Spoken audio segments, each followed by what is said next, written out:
Hey guys, we are back, both sides of the line. We've got my right-hand man in Azza. Actually, by the screen, it might be my left hand. I'm not really sure how you see that, but he's my left or right-hand man, either or.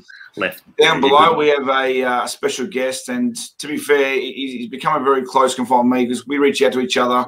It's amazing we got to know each other, but if we sat down and really had a coffee, it'd be amazing how much we'd talk. But I feel like a strong connection, and that's Daniel Nags. So welcome, Nagsy. Thanks for having me on, guys. Appreciate it. Oh, it's a pleasure, mate. We had no choice. You kept ringing every week. Get me on. No, hey, gee whiz, great bloke. As a first of all, yeah, mate. We're about to hear some strange rumours going around with the lockdowns, but we probably won't go too deep into it. But how are you feeling?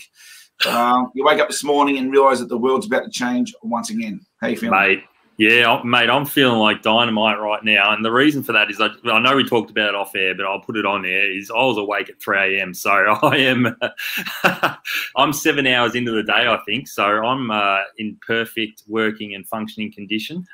So, yeah, I've been following the news since very early this morning around how some things might look. And, again, nothing's ever confirmed. It's all rumours and innuendo. But I guess we'll see how it all unfolds. I think the good thing is I got to watch the sunrise this morning. The weather looks good, so that warms my heart a little bit, mate. That's for sure. Oh well, let's just hope that things that are decided for the right purpose and right intentions, with clarity and no contradiction on the message. Yeah. Let's work out who Nagsy is. So Nagsy, we've coached against each other. He's from Ballarat. We actually coached against each other in the youth league seasons, especially 2019, where we both got into the grand final series, where he absolutely took control of the situation. He won the series, outcoached me that place, but I'm going to take credit for one quarter. We got him in the third of game one, so I'll take 1 quarter out of 8. If you don't mind that, Nagsy, I'm going to take something out of this grand final series. But amazing coach. He created an amazing culture with an amazing bunch of young, talented kids. I was amazed with them. I think they were the benchmark of the competition. I thought we were there, but not quite there. And what they did to us, we did to Casey in the prelim or the semi-final, whatever you want to call it. I just wish we could have been able to bring that style of play against them, because it would have been one hell of a red-hot series. But they took control, and very impressed with you, Nagsy. So welcome, mates. Let's have a quick talk about our coaching against each other that season and the joys and how we – like I said, I feel like you and me have always had that connection, and it's I really would like to make that connection even stronger, mate, moving forward. Yeah, definitely. Like, I think it sort of started off when we first come down to yours. We had a little bit of fun with the change rooms, and we sort of had to wait for 2 or 3 teams to come out before us and whatnot, and it sort of put a little bit of chip on our shoulder early in the season, and we thought we'd just sort of keep pushing that forward every single chance we got to meet us. Yeah, well, you got the ticket at the end, mate. So well done. So with your coaching, Nagsy, I'm about culture. Azza, he's into all that too, and what we stand for. So let's talk about your premiership team. Yes, you had an elite group. I think they were, you had great leaders. You had awesome shooters, mate. The Premier game was pretty amazing. You also had an inside game as well, but your Premier game was your main, I think, your main focus, and the way you all gelled and worked together.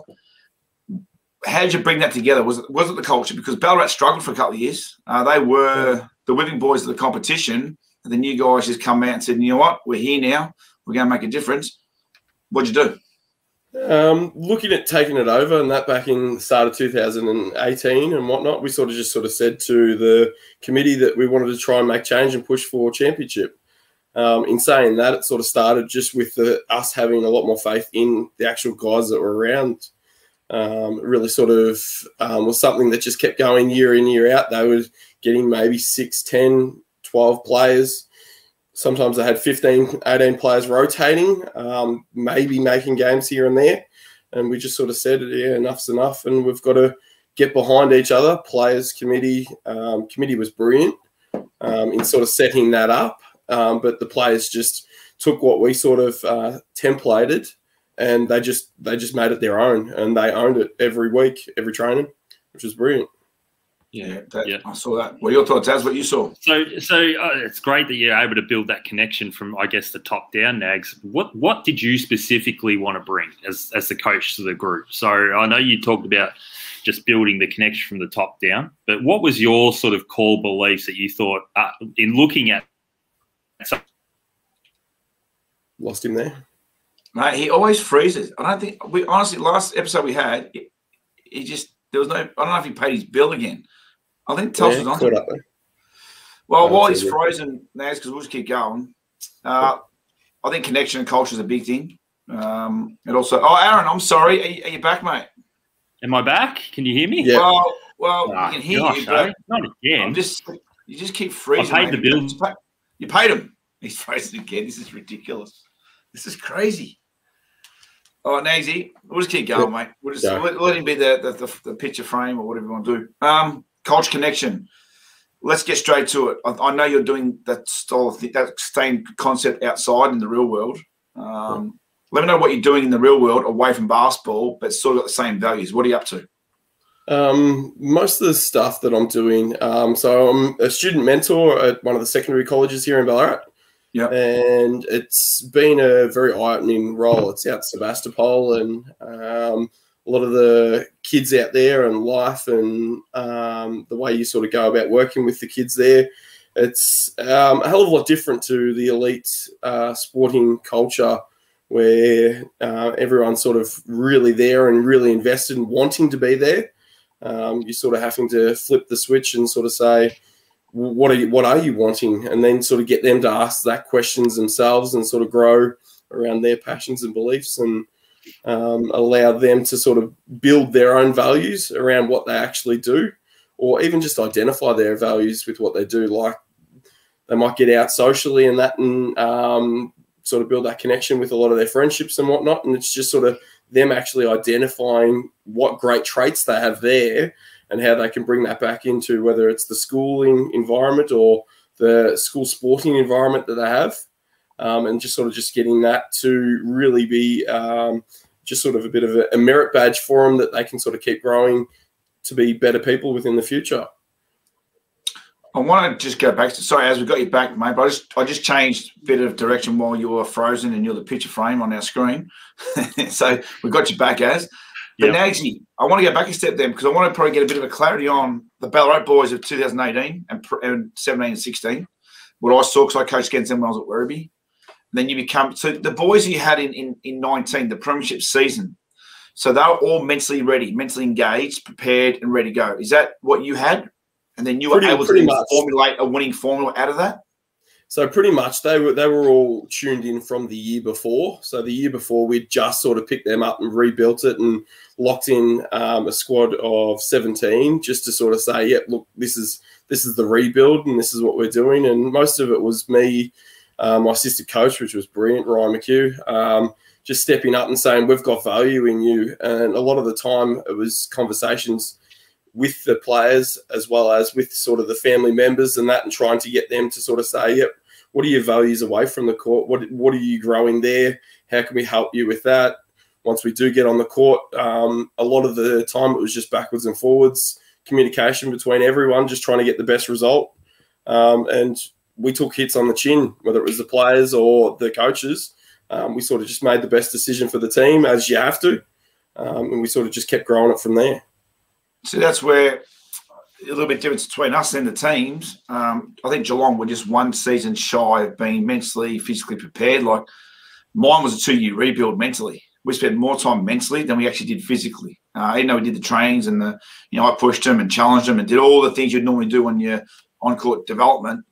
But we had a really broken crew. So I think 2006, 17, we used to play against them. 16, they were just the real whipping boys. And then we just try to turn that around mentally. So I did a lot of that for the 2 years to get where we were. And I think if it wasn't for the merger or whatever, the reasons why I didn't stay at that club, I don't think they're Geelong United. I think they're Geelong divided. But anyway, is the merger changed the whole concept. All that work we'd done was just going to fall apart, and I couldn't be a part of that. So, yeah, I think we're 1 year shy of being what you guys did. We did more mental development. Does that make sense? Yeah, well, we were looking at that next season coming through just before COVID hit, and the whole competition, like you guys were flying. Casey were up there pushing it, and that Frankston had sort of just turned the corner and was starting to create a lot of culture change there. And we were sweating. We were like, it's either now or never. So they sort of invested that little bit more. I think in that final series, Corio Bay really caught us out in the semi-final. And great comeback, by the way, mate. Great comeback in that game. They were 20 points down at the end of the last quarter. Yeah, the last quarter. Yeah. And ended up putting in 51 in that in overtime. So we knew we had the mentality around it, but it was just trying to balance the kids that straight after that game had to go play with the NBR1 crew on their bench, and just trying to get them mentally staying engaged here and not overly worrying about what's next after the game. Yeah, awesome. I'll go you, Az, because in case you freeze. I'm hoping I'm here. So, welcome back, Aaron. Thank you. Good. Thank you. You can see I want to go more to the mental side of this conversation. If you guys are okay with this, I want to enjoy about the Nagsy journey and us coaching. And as you've always been that person in the GSM watching, and you saw the series. But moving on from that, mental development, the social, the physical, the three things we've got down below. I wouldn't mind going to that. Nagsy, I know you've got a bit of a background in mental demons. Yep. Aaron, same with you. Yep. Me, absolutely. So let's get Aaron to start it and just see how we want to go with this. But I really would love to go into depth because I think people need to hear it. I want to see how people can understand how we try and navigate our way through it, and we'll just see where this journey takes us. And hopefully it'll help many people that maybe will be tuning into this podcast. It's up to you, Az. Yeah. Okay. So I guess looking at those, the three cogs you got there, Daz, I think the thing that probably highlighted the start of what I thought was not quite right with myself was trying to remove myself from being social and being in social situations. That was probably the biggest alarm bell for me, not wanting to head out, see family or friends or engage in that way.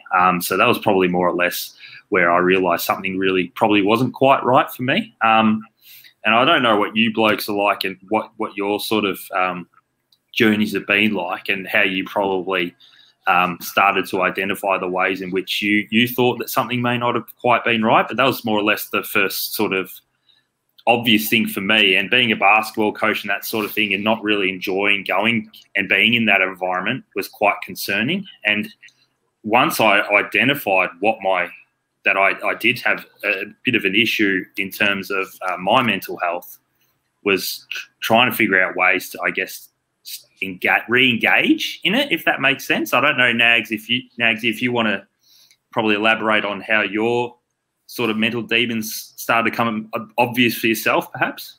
I think there was a real breaking point. I was at a domestic coaching session or training session, and that with one of our local clubs here, and I ended up turning around and snapping at a kid for bouncing the ball on the sort of sidelines, and I ended up for the next sort of 3 training sessions. Essentially, all I said to him was just, "Could you yelled at him? Can you hold the ball?"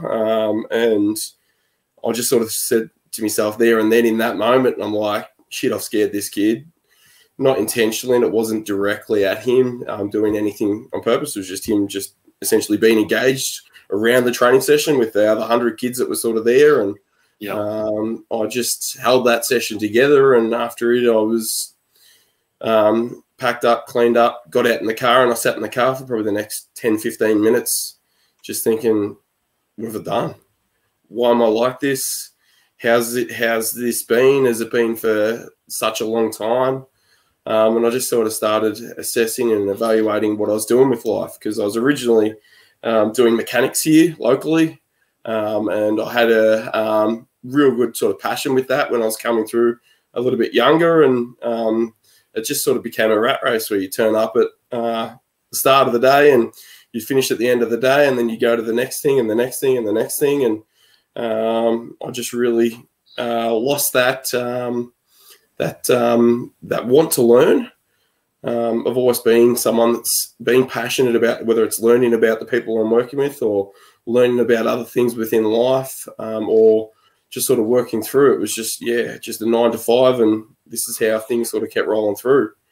And it was in that sort of moment and the next sort of couple of weeks that I just decided something really, really needed to change. And I ended up stepping away from the career, and I chatted to Scott Talpy, who's one of the strength and conditioning coaches up here. He was involved at Federation Uni, and I sort of said, how would I go about getting into studies? And I reached out to him and he helped me out through the process, and we sort of started working down that line of what's next. And in that moment, I sort of said, I want to talk to someone about it. And I didn't feel really quite comfortable with everyone that I was around just opening up to. Like, I always loved being that upbeat, vibrant, passionate sort of person that just sort of was always there, the rock. So I organised some clinical help, which was really brilliant. The lady that helped me she just went through a few things, and she's just identified how I'm sort of sitting at the moment, and the fact that I'd already made the change to try and create a positive movement within my life. She said that was really quite powerful, and sometimes it takes people years. And I've seen that personally with other people that I've worked with. They still might have got the professional help with that, but just in that instance, it sort of gave me that little bit more power to be more open with it. And yeah, worked well. Amazing. Yeah. What first thing with you, when you get clinical help, it also helps when you acknowledge it. It's not forced upon you, and when you accept that you need to change. That's the two hardest things that people need to understand. And in today's climate, COVID-19, it's the same thing. The people don't know what to change for, because what are they changing? Because COVID-19 is the reason. You know, and that's the hardest thing people need to understand. So if I see a psychologist, are they going to be able to tell me that the right ways to process that we're in COVID-19? That's what I think everyone's questioning, because it's just not normal. We're not living a normal life, and it's hard to make a change when we're handcuffed and locked in four walls under these harsh lockdown conditions, which is the concerning part, is why mental health is amplified. But we go back to like Nagsy and you as acknowledging it. You know, like I'll go back to you, Nagsy, and then we'll go back to Az, is when you acknowledge it, mate, did you have other people around you to say, hey, Nagsy, you need something's not right, mate? Was it coming from outside as well, or was this purely defined by you internally? Probably a little bit of both. I think I was great at masking it. Just with the majority of people that I was sort of with, I could always put that face value on and have a bit of a tiki mask on the front whenever I'm out in public in the social sort of aspect, or when I'm sort of engaging and talking to people and having that sort of mindset around them. And it probably just pushed it deeper and deeper. And when it did break and I was in that moment with that kid, it was just a really harsh click to myself. Obviously, there was probably a few other instances in that time that I had to sort of work with and deal with and learn about.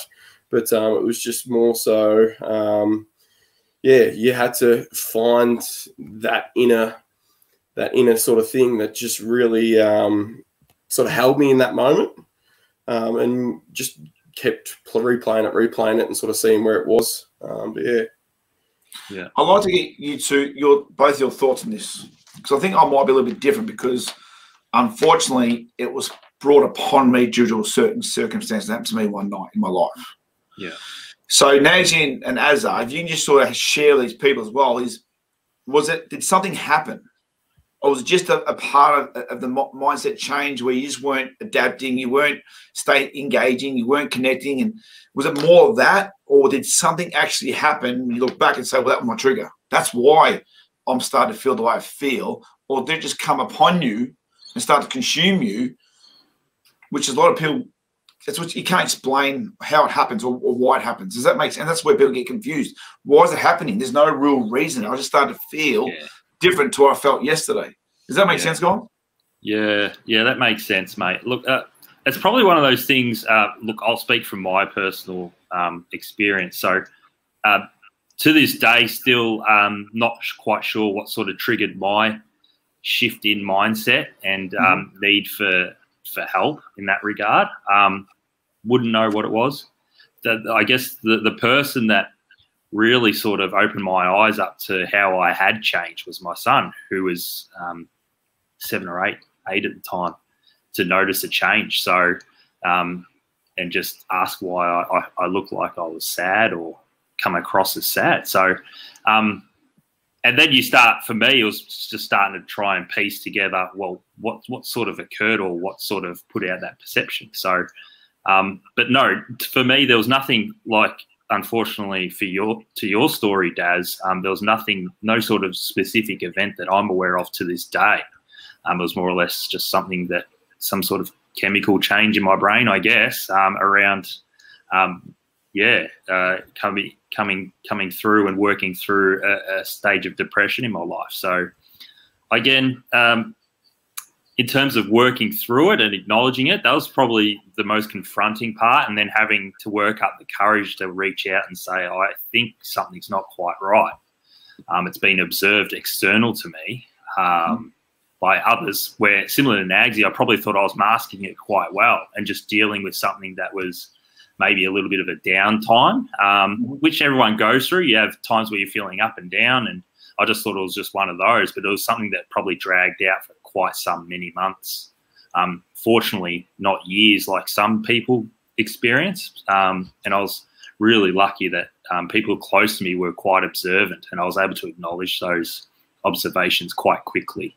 But to work up the courage to actually go and ask, that's the hardest thing, I think. That's the hardest thing that I actually had to go through. But that's the thing we want to try and encourage is, and Nagsy and Azza just both give me your things.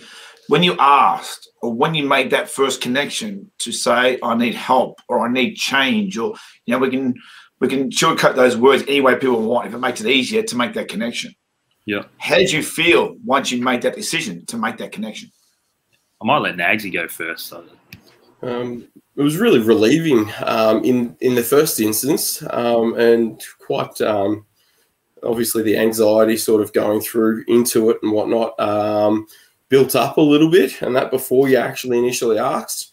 And it sort of, became really quite, cool, that's great. I've got something that I can sort of look forward to talk to. But obviously as the weeks before the meeting with the professional help, it sort of just continued to build back up. Like it wasn't as stressful as the initial breaking point, but it just sort of allowed you to think in a little bit more of an open environment. I reckon I had a hell of a lot of tunnel vision going through. And I know, Daz, you sort of say that this is like with the pandemic and everything that was sort of pushed on you. I sort of felt the same way with mine, but it was more the fact that I'd sort of allowed choices and opportunity to sort of step in a different way. And I felt that I was sort of tunneled into this scenario, this pressured situation where I'm expected to do this role. I've got to get into here. I've got to keep completing these tasks.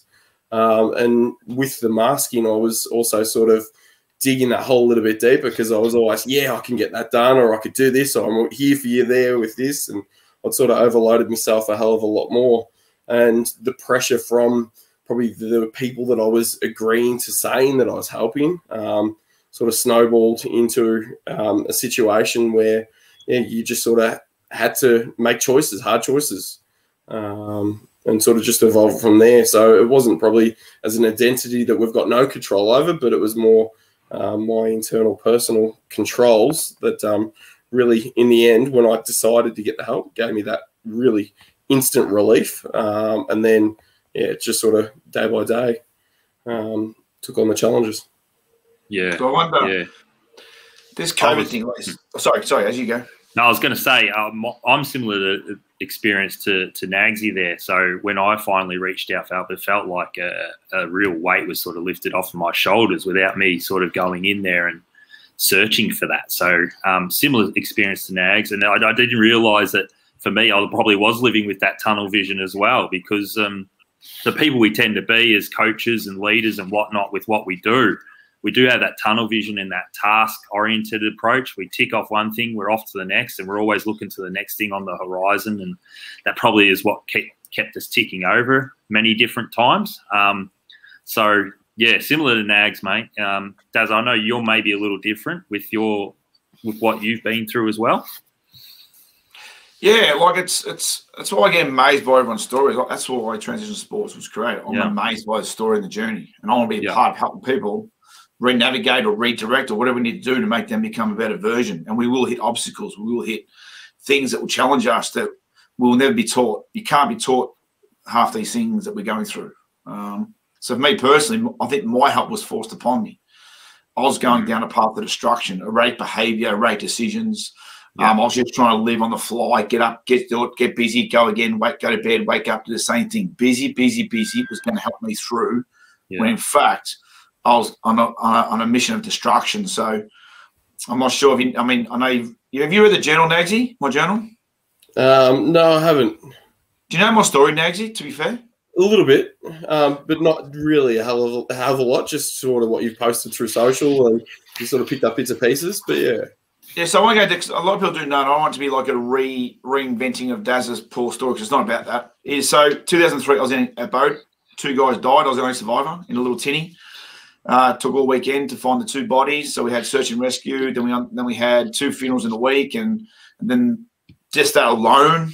And then I had injuries, and I had the mental scars, the physical scars. If you want to throw every emotional aspect that can be created, I think I went through it, both mentally and physically, which then impacted me socially. I was running my own business. I had 3 kids at the time. They were all there when the accident happened. So we were 3 hours away from home. It was all over the news.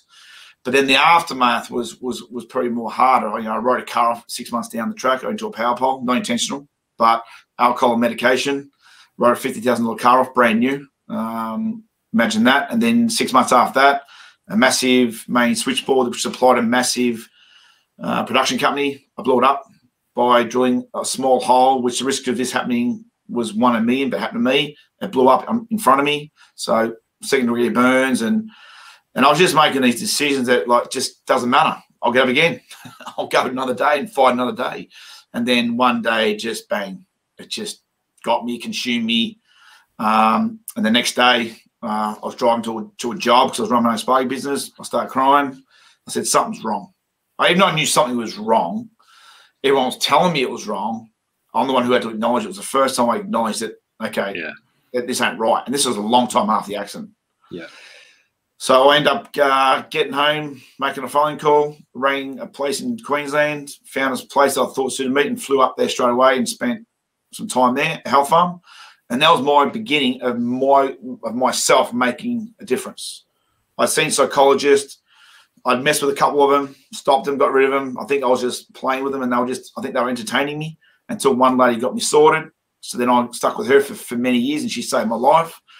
And there's other things I could throw into the journey, the family and, being married and running a business and being a father and trying to be the facade of, hey, Daz will be right. He'll sort this out. But I wasn't sorting it out. And then I got a condition in 2007. So as I'm getting over it, then I get diagnosed with complex regional pain syndrome. So I'm in chronic pain every day. And then I've got to deal with that. And then that's why I've had some brain stuff this year. First time ever, we've actually got some traction on the brain process and what it's doing to the body. I wish I could have known that earlier. But long story short, that was thrown at me. Tunnel vision. But then I thought, you know what? Yes, I've been through challenging times, but I'm going to make a difference now. So I turned my story to help others. I renovated a house, and now I know how to renovate stuff. I can help people.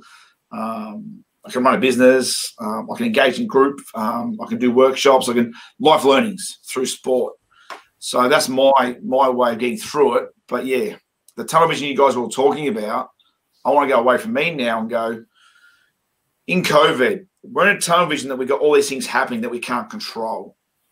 I want to go to one positive. But maybe it's time for us to ground ourselves while we have the time to not be running around at 100 miles an hour, be committed to all these things. Yeah, financially we're hurting, I get that, it's hemorrhaging, but we all are. Is this a good time to find yourself, discover yourself, and find your purpose? You've got a resourceful library, social media, and I don't mean social media as in Facebook posts and all the rumors and bullshit negative stuff that's going around. You can find yourself. And I always say, as you've heard me in Nagsy, I don't know if you've heard the 5 senses, get your taste back, get your smell back, get your vision back, all the things that matter, be present. Do you guys think that we could try and actually discover who we are in this time? What are your thoughts? I'll let you go. Can you guys hear me first? I thought I dropped out. It was spinning it. All right. Still here. Yeah, I do, Daz, to your point around just trying to, I guess, what's the word I'm looking for? Rebalance, if that's a word, or try and find that sort of rebalance with yourself again. But the part that I probably still over the last 12 months have struggled to just probably understand is how often do you want to try and go through the process again with each preceding lockdown and change in situation? That can be quite tiresome as well for some people that I've spoken to. From my own self-experience, I've been generally getting through okay, but I'm mindful of that everyone treats and goes through these things differently. So to my point just before around it does become tiresome, how do you sort of work through that? I don't know if it's so much around working on all things, all of your different senses at one time, or maybe identifying that maybe one that matters to you most and starting from there.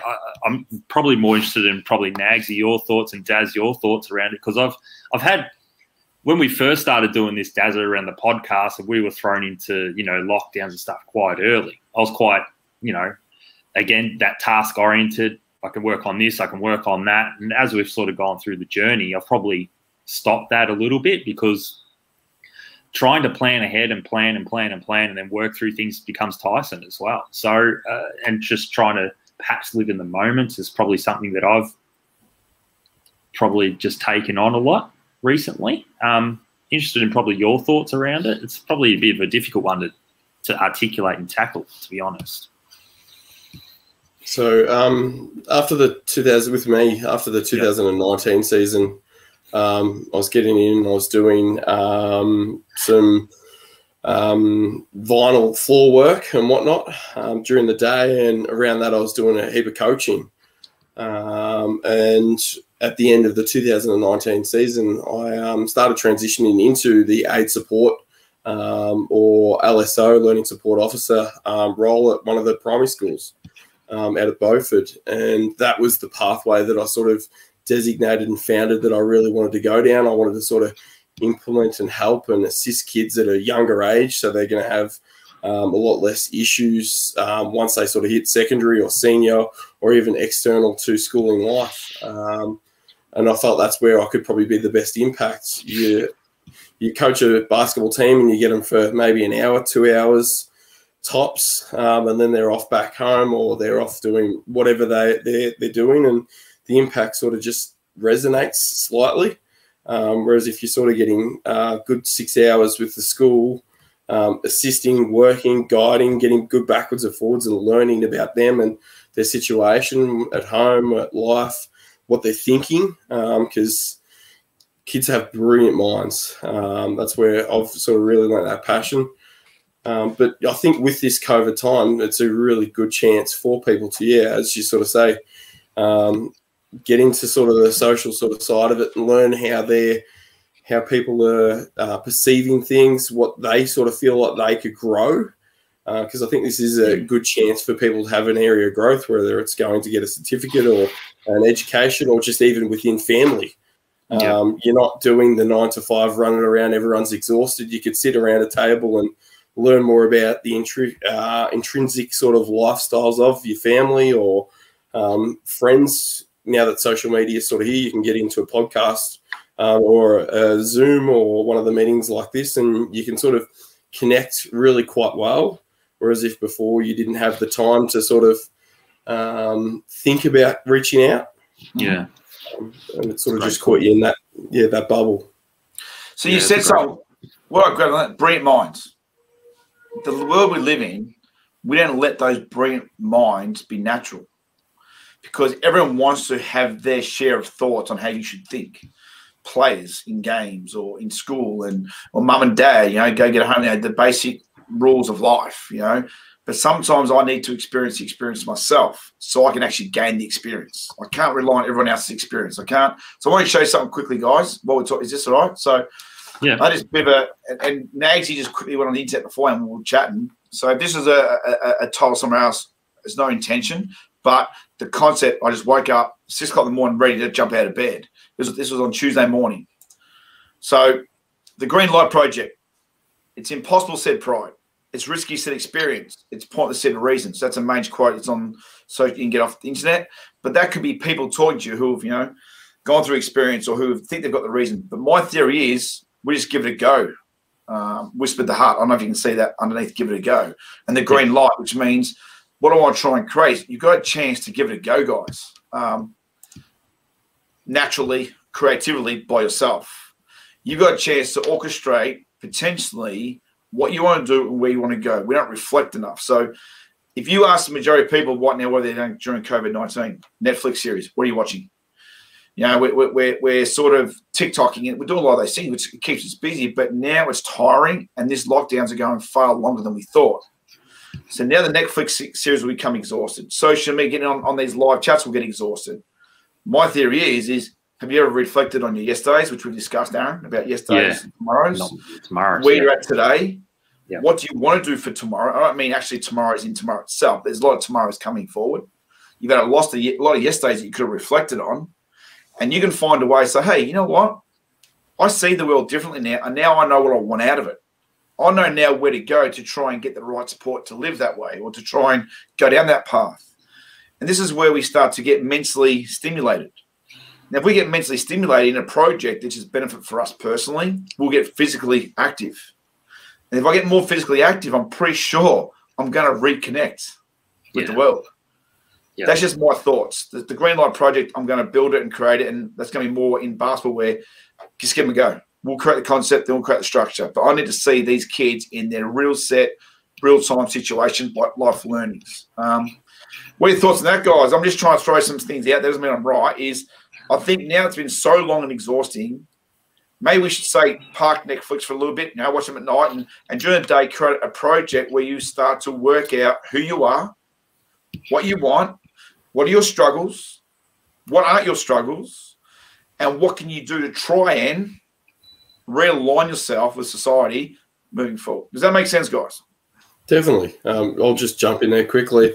I had a break, obviously, after the championship season, and just sort of said to myself at the end of that full year, I wanted a real good break and sort of see what I'm doing with life. And I was quite invested with the partner that I'm with now, my fiance, and I ended up coming into the room that I'm in here at the moment, and I've got a giant whiteboard that's just around the back over here. And the first question I literally wrote on there is, what do I want? And it started with that, and I really loved, obviously, reflecting and working with people and getting that help to get them to be successful in any scenario. And I just sort of said to myself, like, well, what is the biggest impact that I can sort of do and create and grow and make happen? And how can I go after it? I was listening to one of the motivational podcasts. It was Elon Musk. He's like, oh, we want to get to Mars. It's going to take us 6 years. Can we do it in 6 months? That's the sort of mindset I was just sort of looking at. And I sort of just said, I've been dreaming about the end of the year, but what can I achieve and bring into a bigger situation? And it just sort of allowed me to brainstorm, go through.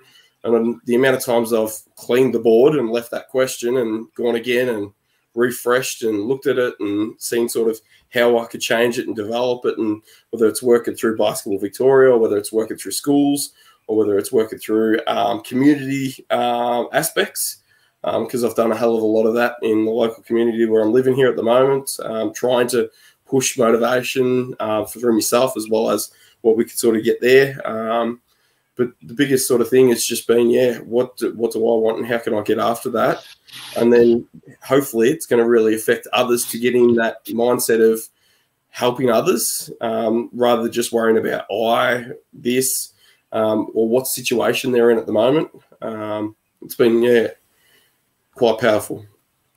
That's amazing, Dad. I love that concept. I love that concept because having that question at the top, Nagsy, like you said, how many times you may have rubbed the board off and left that one at the top because that's changed for you over the course of time or whatever. That's really deep self-reflection, isn't it? And self-adjustment, and things adjust along the way depending on what the external situation around you probably changes and looks like. I think I really love that, Dazza. I don't know about you. No, I love it. This is the thing. If people can hear these type of concepts, because while Nags is in his room, had the whiteboard and the books behind him, he's in his little think tank space or brainstorming space or whatever you want to call this space. He hasn't got the outside noise changing the way he thinks, Yeah. or am I or making or creating doubt in his vision, in what's okay for the vision he has? I mean, everyone's going to want to have an input, everyone's going to want to have a say, but for the first time ever, we can actually sit, break it down in our own little safe space without all the outside noise pulling us apart. The judgment, the experiences, the people who say, "Oh, I've been there. Don't do that. Don't try this." Well, hang on a second. I need to find that out. You just can't keep telling me what I should and shouldn't do. I need to find that out for myself so I can gain the life experiences that we need to experience. I need to learn to make a mistake. I need to fail so I can succeed.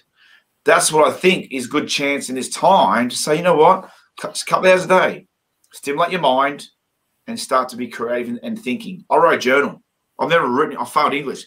I wrote a journal, which has been put into a book, which has gone to thousands of people that I've never met. And the way it was written, and it went to a, when I say it was a book, someone put it into book format, but it went to a publisher. It come back. The style of writing was impressive. It was raw. Man, I've never done this in my life. But it felt like I was able to release some things and evaluate and rediscover, what I'm going through and what I want. I don't want to end. I want to stay surviving. I want to live this life. I want to make the most of it while I'm here. I'm going to struggle. I'm going to have good times. I'm going to have some bad times. I'm going to have some questionable times. But I want to be here. So I'm going to do all I can to find that way. So I think it's great, Nagsy. And Azza, what have you done then? What do you do to try and find yourself to connect and rediscover where you're at?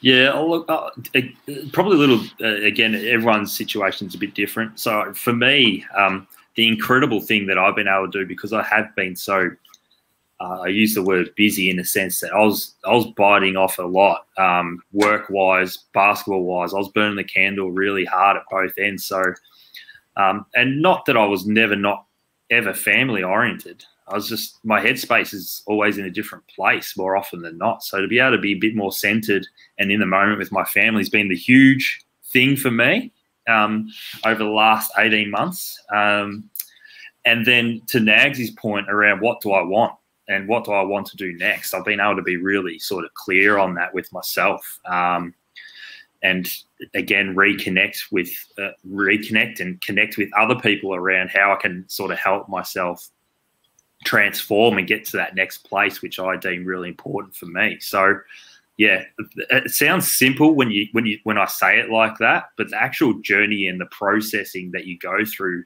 that, I mean, it's taken me 18 months to probably clearly realize that, if that makes sense. Well, it's not going to happen overnight, but the good thing about it is COVID-19 has gone for 18 months. So, we've had the time, and it looks like the way it's going, if the rooms came up, which hasn't come up yet, which actually I think Victoria's up now, but I'm not going to jump into it, is it's going to be a little bit longer. So now it's time to say, well, you know what? Yeah, we're going to be more painful and more hurt, but let's just try and find out what we want. Let's try and find out how I can reconnect with me. You got to connect with yourself. Yeah. Easy said than done. But a lot of people tell us how we should live, or in sport, how we should play, or what we should do and what we shouldn't do. We got a chance to actually say blank canvas approach. And Nagsy, when you did your room, how long did it take before you put something on that whiteboard? Did it happen straight away? Did you have to procrastinate? Go, well, nah, yep. It doesn't just happen, but once it does, it gives you the chance to move forward. Once you've found that light bulb moment. I think with that, it sort of it was probably an involvement thing over maybe months. Yep. You'd sort of just put that first question down, and I sat there for, it was probably 45 minutes just getting the first initial couple things on there, and a few of them got rubbed off and then thrown back up and whatnot. And it was just sort of just trying to pull them ideas and thoughts and what was really sort of sitting up in the head, in behind the cloud, or in behind the thought, or in behind the fear or worry or concern of what other people are expecting of you. Which, as you sort of said, are the pressures from outside, not just from social media, but just from the social aspect of life. And I was that person that sort of felt like, yep, I'm in this role, or I'm taking on this role, and this is what I'm just happy sort of doing through. And I had all these other brilliant ideas that I could have kept feeding out, but I never gave myself time to explore whether it was something that could really become something quite powerful. you sort of seen the aspect that it did have potential within a few things that you trialed within, whether it was the coaching or whether it was in sort of family aspects or friend networks that I trialed and sort of worked with growing. And yeah, it just kept evolving, kept growing. And I think even I've done it nearly probably twice, 3 times in the last few years, just thrown it up there on the board, evolved it, and it's changed. Like, I don't think year to year it's going to be consistently the same thing. It might be a different version. It might be scrap it all, throw it out the window. But I think every year it's good to just put it out there, sit it up there, put it on a board, have it there where you can rub it out and think it's a terrible idea, or just sit on it and dwell on it and just have it as a flashback memory or something you can reconnect with and think about. I think, yeah, getting it out on paper or on a whiteboard or wherever you can sort of put it instead of just sitting it in your head allows you to give that bit more time, bit more reflection, or just even to drop the idea. Yeah. Carrying that idea, I think, brings a lot of weight, or just even a thought around yourself or what's happening. Or I think if you're putting it out, it sort of gives you that little bit of relief, almost like when you sort of went to see professional health. Just get it on paper and allowing yourself to, yep, okay, I'm focused on this one task. That can be something I can track back to because it's literally still sitting there. And it might be even more powerful once you've finished your task, that can evolve a hell of a lot quicker and you can brainstorm into ideas. And I suggest the pen is powerful. We type a lot. It all self-corrects. We have to think about, because as we're typing, not worry about what actually is being written or how it's looking.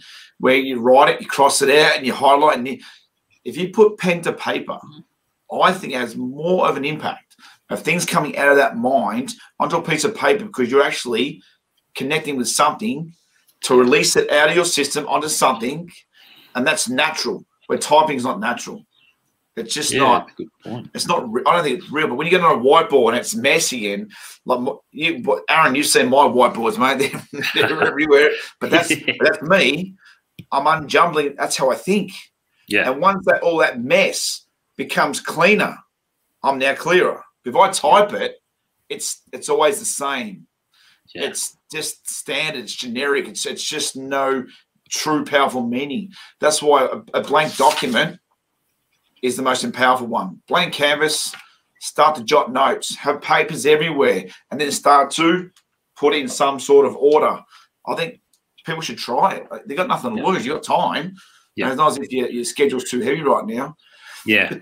You two, I know me personally, I feel like I'm upbeat and always trying to inspire. I think after today, I'm probably going to feel like I'm on my knees again. Down and out, broken, going. I just can't keep fighting. I don't have the energy to fight the 12th round with Mike Tyson. I've just done 11 hard rounds, and you tell me to go another round. But I know tomorrow I'm going to say, I know I'm going to feel that, but tomorrow I'm now going to acknowledge that and I'm going to fight it. Have you guys felt that in the recent times? I'll let Nagsy go first. Yeah, a little bit. I think with a lot of my interactions, engagements, or planning and whatnot, I think I've sort of looked at it in an instance of time. In this time that I'm dealing with you or working with you, whether it's 15 minutes, an hour with the school kids, wherever we leave that moment, it's an hour ahead of where we could have been, or where we were, or what it was, or where we've planned. And I've sort of looked at it, breaking down the value as to what I've achieved or what I've done in that instance. Was it worthwhile? Could I have done it differently? Can we make it more valuable, more effective within that moment? And it's been really quite powerful. Obviously, the weight of what we might be discussing, whether it's through students or life or athletes or whatnot, a lot of people say, oh, it must be taxing on you. The instance or the pressure of it must be taxing on you. And I think a lot of the COVID sort of thing is the same thing. You recognize it, you identify that this has happened to you. Taking that moment, what can I do now? Once you've sort of processed the impact, I think the quicker you can sort of recognize it. Obviously, you can go back and re-relate to what it was and think, like that's heavy. And obviously identify and process it a little bit more. I don't think in a lot of instances, I do think in a lot of instances, you can't really process it there. You have to keep going back to it. Like Daz, with your instance with the boat and whatnot, you have to come back to it. Like, it's so impactful that, yeah, you're going to have to reprocess it later down the track, or reassess, did I process it through? And it just sort of gives you that little bit of clarity. But mine's with the value of time, which with every instance, it might be, yep, I finished it with this student. As quick as it is, I'm going on to the next student or the next meeting or the next scenario that I'm working with, or it's just going, yep, how can I be more effective within that? And it's sort of just self-evolving, like you're wanting to learn and listen and grow. And it's where it's sort of being more powerful for me. Just selling or buying into that investment of time. Yeah, that's powerful. I love that. To your question specifically, Daz, I don't know if I've been to a point where I was obviously on my knees or completely down and out. I've been really fortunate. I say it every time. My life's remained generally stable through a lot of it, and that includes my family. But the thing that rang true really early on was just around, and to Nagsy's point, was just around time and the value around that, and what. For me, where can I have the most impact for my own time and for the time of others? Going back to that coaching aspect, and it's been terribly looking at from a coaching point of view this past year and it has been heavily disrupted again. But in terms of my time and teaching the real sort of important things for other people, and particularly the players, really honing in and focusing on what people's strengths are to make them better. Because I think a lot of the times we get in our own heads, this is probably a generalization, but across everyone, we tend to go, I'm not good at this, that, or the other. I know what this is my weakness. And I think just reverse engineering that into reaffirming with people. And again, I'll go back to my players is, hey, this is what your strength is. This is what you're good at. Let's devote the time and put the energy into that, if that makes sense. Yeah, spot on. And go back to what Nate said before, that sometimes you've got to go back to moments in your life. And unfortunately, there are people who say, move on, forget the past. Well, I'm sorry, that's impossible, because you need the past to help you move forward. So that's why when I'm on my knees tonight, I can feel it, because I can just feel that there's a big change coming again. And as a business owner, family man, all that stuff, we're hemorrhaging, but we're surviving. I don't know if that doesn't make sense, but a lot of mental balance. But I know that I've been through some very dark times. I've proven that I can come out of those dark times. So that's why I know that I'm going to have a feeling it's going to come. I know it's coming. So I'm acknowledging it. I'm accepting it. I'm going to let it come. But then I'm going to wake up and say, now I'm going to let it go. Does that sort of make sense? You've got to sometimes know when to embrace what's coming in a wrong way. I know it sounds silly. You can have a down day today. You know what? First of all, accept the down day. Now acknowledge, what are you going to do with that down day? Is it saying that you need to mentally rest, physically rest? What is it? Engage in something different. But just give it a little bit of time to prepare yourself when you decide you're going to fight it. So you need preparation and progression and processing and always go back to what happened behind, so you know how to deal with it moving forward. And that's what I'm about to do. And I want people to know that you've been through COVID once, twice, 3 times, 4. We're in lockdown 6.5, 6, 7 version of whatever. But we can somehow still try and work out, okay, what did you do differently? What can you do better? What can you see, doing yourself different to what you did last time? You got stuck in a rut. Well, how can we unstuck? Yeah. Evaluation, reflection, progression. Easier said than done. But there are people out there who will help you, talk you through, not give you the solution, not say what you should do. But I know what I'll do is I'm happy to take the call and help you navigate your thoughts and help you take to where you want to go without telling you what you need to do. Does that make sense? Yeah, absolutely, mate. Absolutely. I feel that the power of empathy with that, we can get out and connect with relating to going through that situation, allows to relieve the pressure or share the pressure in some instance. And just that internal view, like going back to the coaching years ago, getting the thoughts of others and the ideas that they're working through and how they're dealing with it, or just even how they're feeling that pressure. It sort of opens up the situation. Yes, internally we're killing. Here in this environment, it's really growing and growing within ourselves, but actually finding that moment or the time or creating that time to empathize that shit, this is just everyone. It's not just me. It's not just all our mates or our connections that we have here. It's the guy next door that we don't talk to, or the person across the road. It's all the people in nursing homes that we don't actually get to interact with, but we've got to empathize and realize, yeah, it just is what it is, and we've got to find ways to make that more memorable, make that more accepting. I think it becomes, when you empathize, you really start to accept and grow with it, and it sort of self-empowers. I think that's really quite huge. Yeah, absolutely. And sometimes you just got to know what's worth fighting. Sometimes you say that's not worth fighting now. Yeah. I can just park that and focus on that. I can worry about that later, but we're all trying to deal with everything at once. Break it down into small sections. Find a key ingredient that might help the rest. You know, there's a way you can do it, but the best thing about it is talking about it. Worst thing I find in today's society is, as we talk, we get angry, we get negative, we say the world is wrong, and we start to point fingers. What the good thing is to start a conversation, for the reasons why you start that conversation, is to try and just let things out, share it.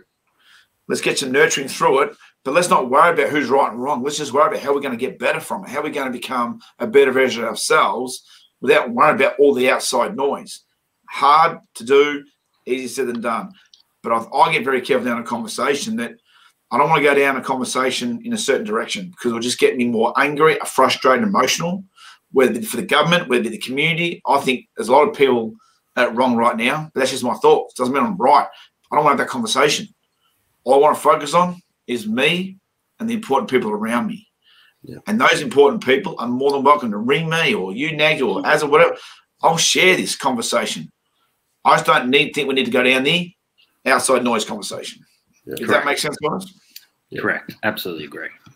And that's the biggest that's the battle of all, is how to have the right conversation with the right content for the desired outcome that you're after. And don't get diverted on that. Yeah, absolutely. We're nearly an hour. So, Nagsy, first of all, thank you for jumping on, mate. You know, we love chatting with you. What are your thoughts on jumping on, mate? Do you feel okay having a chat about this, and it's about to go out to, when we upload to everyone? How do you feel? Brilliant.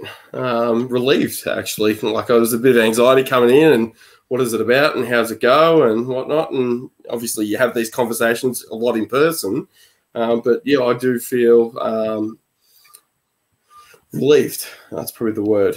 And just obviously great guys like yourselves, and connecting with that and relating, empathizing with you in that sort of instance, and going through the different models that you use or link to has really been quite inspiring and eye-opening. I've sort of utilised mine, and I've utilised different other methods with other people and whatnot, but it's been really, really quite a pleasure to work with you. We love that. We'll have you on again, mate, because I think there's going to be more of these. So we want to strike it with people where the right amount of people for the right reasons have the right conversation. And that's what we're about, mate. We can get on here and just go this, and this. It's not what it's about. We'll talk about both sides of the line. Doesn't mean we both agree or disagree, but we're happy to change the landscape, the view, and how we can potentially feel about things and see things differently. So, as our thoughts, how you feel, mate? No, spot on. Great to have Nagsy on, and it's great to hear his ideas and the way he's worked through his own situations and feelings, and I think it's quite powerful, actually, what he's been able to talk through with us today, mate. I think there's a lot that our listeners can take away from it. Absolutely. So thanks, Nagsy. Pleasure. And guys, at the end of the day, just give it a go. Listen to your heart. Find who you are, who you were, who you are, who you want to be. I know it's a shit time. It's a crazy time. It's emotional time. It's a tough time. And we're not saying it's all bells and whistles and it's all, go and smell the roses. It's difficult times. We know that. All we're saying is, but just park it. and just see what you can do and how you can try and rediscover yourself, find yourself, reconnect yourself. We love you. We're here for you.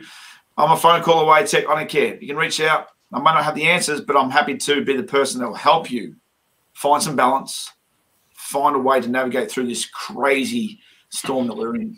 Nagsy, very grateful, mate. I knew it wasn't going to be easy for you, mate. I know you're pretty. I love you, what you stand in values. I love everything you represent. We wouldn't just have you on otherwise. We really care about who comes on. So thanks, Nagsy. We're going to do it again. As always, appreciate you. Thanks, mate. Guys, love yous. Everyone out there, as we say, stay safe, stay well, stay strong. And if you're feeling down and out, reach out to someone, please. I'm not saying that. It can be us, but reach out to someone and you'll be surprised. That first reach out, that first conversation might be the best conversation of your life. All the best, guys. Love yous. And go find yourselves. See ya. See you guys.